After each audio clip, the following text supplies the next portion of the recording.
The book of Luke, verse 6. Jesus was walking through some cornfields on the Sabbath. His disciples began to pick the ears of corn, rub them on their hands, and eat the grain.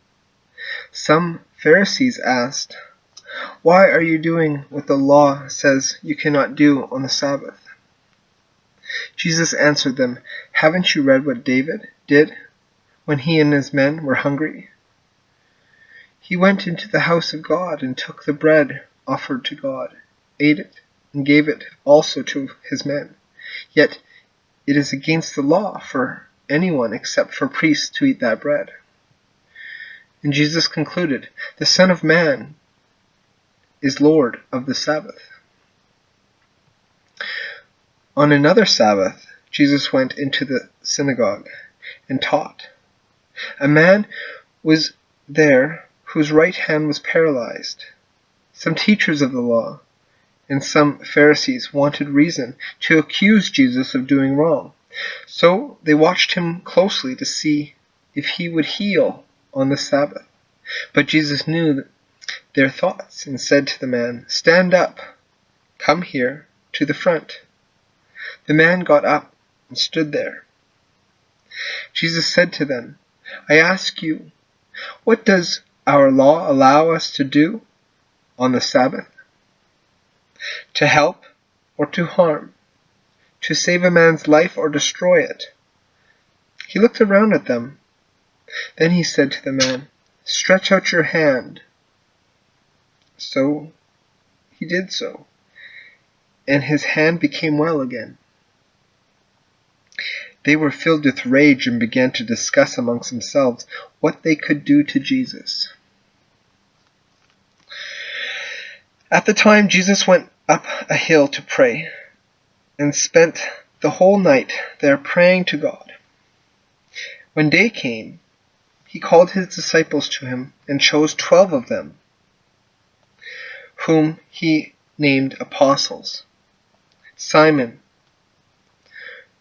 whom he named Peter, and his brother Andrew, James and John, Philip, Bartholomew, Matthew, and Thomas, James, son of Alphaeus, and Simon, who is called the Patriot, Judas, son of James, and Judas Iscariot, who became the traitor.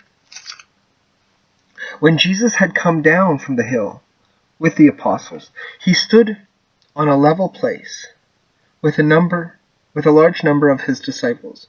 A large crowd of people was there from all over Judea, and from Jerusalem, and from the coastal cities of Tyre and Sidon.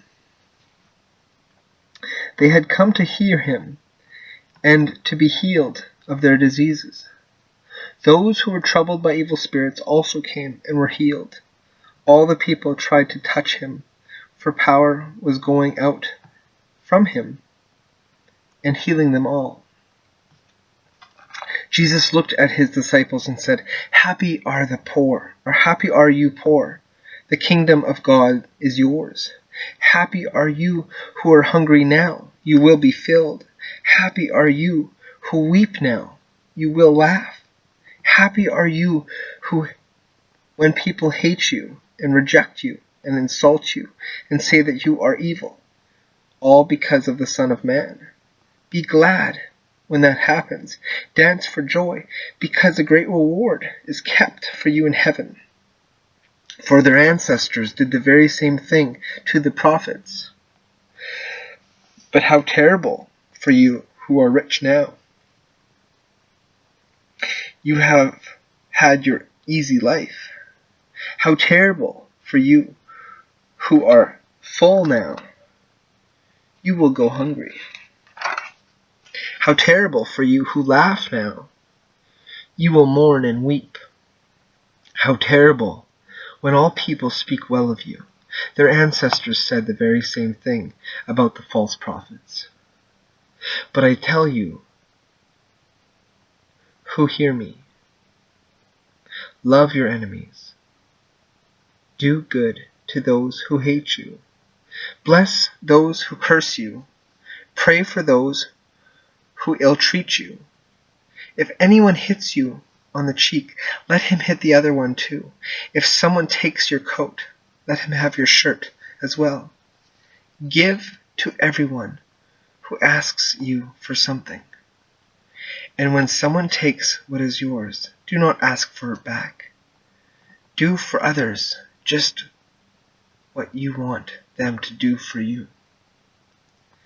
If you love only the people who love you, why should you receive a blessing? Even sinners love those who love them. And if you do good only to those who do good to you, why should you receive a blessing? Even sinners do that. And if you lend only to those to whom you hope to get it back, why should you receive a blessing?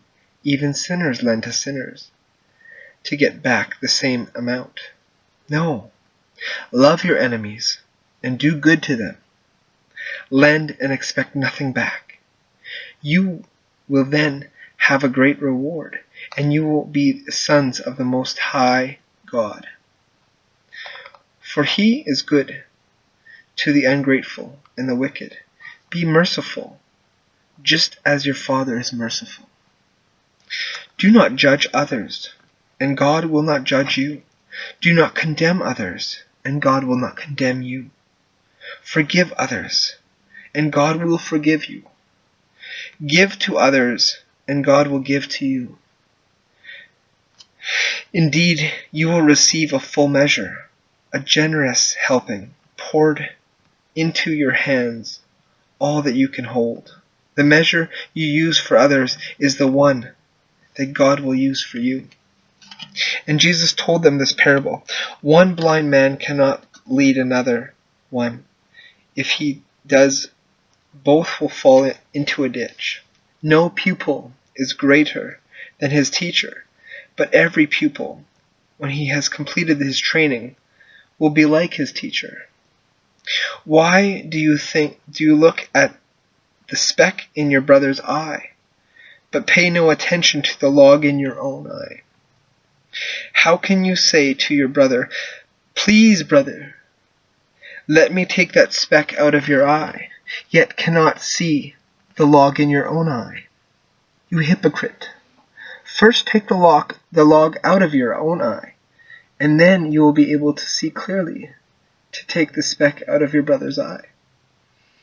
A healthy tree does not bear bad fruit, nor does a poor tree bear good fruit.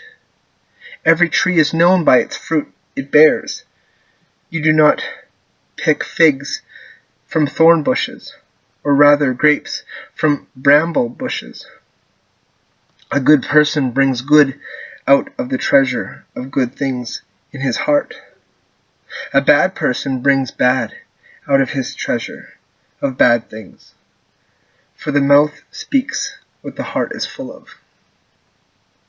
Why do you call me Lord, Lord, and yet don't do what I tell you? Anyone who comes to me and listens to my words and obeys them, I will show you what he is like. He is like a man who is building a house, dug deep and laid the foundations on rock. The river overflowed and hit that house, but could not shake it, because it was built well. But anyone who hears my words and does not obey them is like a man who builds his house without laying a foundation. When the flood hits, that house is left at once. It fell at once, and what a terrible crash that was. That was Luke, the book of Luke, chapter 7.